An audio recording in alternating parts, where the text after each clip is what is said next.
Hi, my name's Peter Googe, Product Manager with Kuhn Krause, and today we're going to spend a few minutes talking about the CCX cover crop seeder.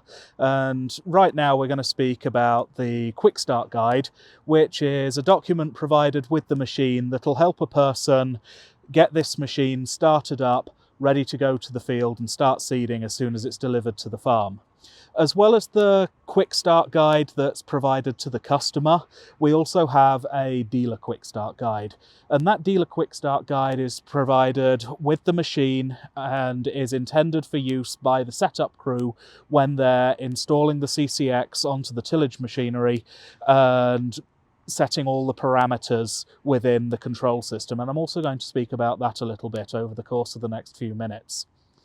The Quick Start Guide itself is provided, as I mentioned, with the machine, but it's also available for the dealer on Kuhn eTech docs through the dealer extranet, and for the customer, if they wish to do so, they may register on My Kuhn and find a copy of the Quick Start Guide there as well.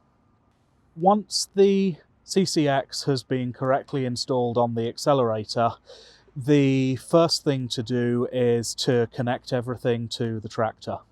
The hydraulic blower is driven using pressure from an SCV on the tractor, but the return line must be connected to a free flow return port, again on the tractor. Most tractors have this fitted. It may have to be installed, but we do have a piece of documentation available which helps you to find that free flow return port on the most common brands and models of tractor out there. If a person does not connect that hydraulic motor return to a free flow port, then the risk is that the back pressure generated by trying to return the oil through an SCV will be sufficient to damage the internal seals on the motor. The electrical connection for the electric drive metering unit is taken from the Quantron S2 terminal. We do supply a battery harness to give you the connection directly in the tractor cab, and we really would suggest that you use that battery harness to get that power outlet in the tractor cab rather than using a standard auxiliary outlet that might already be available from the tractor manufacturer.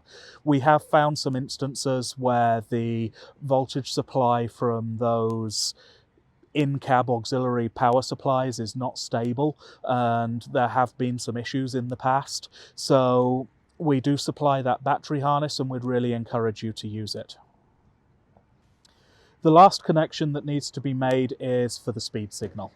The Quantron S2 control system takes an electronic speed signal and uses that to control metering unit speed so that when you're working, seed rate stays constant regardless of changes in forward speed. The speed signal can be taken from a variety of sources, and we supply with the machine a standard speed cable which, if you have the ISO 1189 connection in the tractor, can be plugged directly in. If you're working with a Case or New Holland tractor, then there's a standard cable available from CNH to plug directly into a connection supplied in the tractor cab. But if you're working with other brands of tractor, you don't have one of those connections available, don't worry. We can also take a signal from the most GPS systems, radar, tractor radar systems, and if all else fails, we do have a wheel speed sensor kit which can be fitted to the accelerator itself and be used to generate that forward speed signal. We have a piece of documentation available, and it's in the price list, which will help a person choose the most appropriate speed signal source for their given situation. Once the hydraulic and electrical and speed signal connections have been made, the next thing to do is to set all the background parameters in the Quantron S, and this is something that should be done at the dealership before the machine is delivered to the customer. This is explained in the dealer setup guide, which is provided with the unit, and it sets parameters such as the width of the accelerator and some other background parameters that are required for the CCX to function properly. So it really is important that this setup gets made before the machine's delivered. The next step is to calibrate the forward speed signal. So with the accelerator connected to the tractor that it's going to be used on, go to the forward speed signal calibration option in the Quantron S2 and follow the instructions given on the screen. Essentially what you're going to do is you're going to mark out a 330-foot track and drive the tractor from one end to the other. As that's happening, the Quantron S2 is recording the number of impulses it's getting from its speed source, and that's how it determines the actual forward speed of the tractor. You only need to do this once for any tractor that the CCX is going to be used upon. Once those impulses have been measured, you can make a note of them, and if you need to switch to another tractor and then back to the initial tractor, you can directly put those impulses in. So you only need to make the 110-yard, 330-foot calibration run once. Just make sure you note the number of impulses counted. Once it's done, you can manually input them back in later, should you have to. Once the speed calibration is complete, really the final step to go through before going to work is to calibrate the unit for the seed that's going to be used. And obviously this has to be done for each seed type as it's used in the machine. One thing to be aware of, you're going to put some seed in the hopper. Do just close the trapdoor between the hopper and the metering unit before you put the seed in. It makes it a lot easier to adjust the metering unit if it's not full of seed.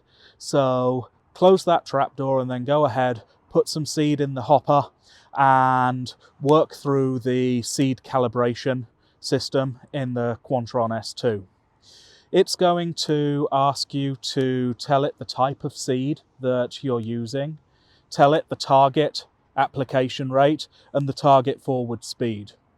If the exact seed type that you're using isn't in the list in the terminal, or if you're using a cocktail of a mixture of different seeds, select the seed which most accurately represents the seed that you're using in terms of size, weight.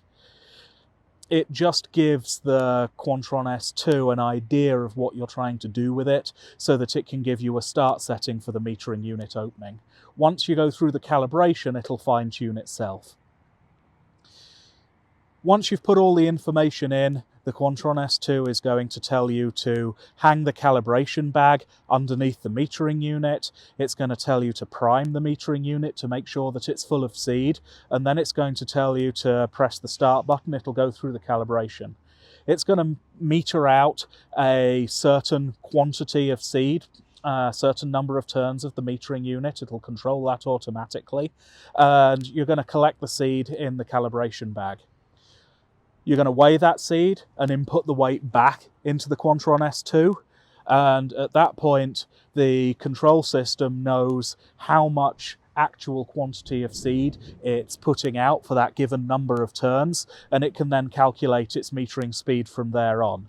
It may ask you to make a fine-tune adjustment to that metering unit opening. You can go ahead and do that. It's very simple, just with the crank handle on the metering unit. And once you have completed the calibration, you can save those settings, and you can save up to 60 sets of calibration data in the Quantron S2, so it's very easy to flick back and forth between seeds which have been calibrated.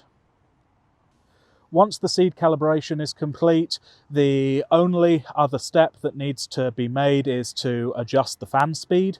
And the fan speed is primarily adjusted using the flow of the SCV on the tractor. There is a fine-tuning valve on the back of the fan, which can be used to make smaller adjustments, but start with that fully open, turn the flow on the SCV of the tractor all the way down, engage the SCV, and you can monitor the fan speed actually on the display. and go ahead and increase that fan speed up, usually something around 3,500 to 3,800 RPM is a good starting setting. Be careful not to exceed 4,200 RPM. If you overspeed that motor, you do run the risk of damaging the hydraulic motor there. Once that's finished, you're ready to go to the field. For more information on this machine, please visit us at kuhn.com.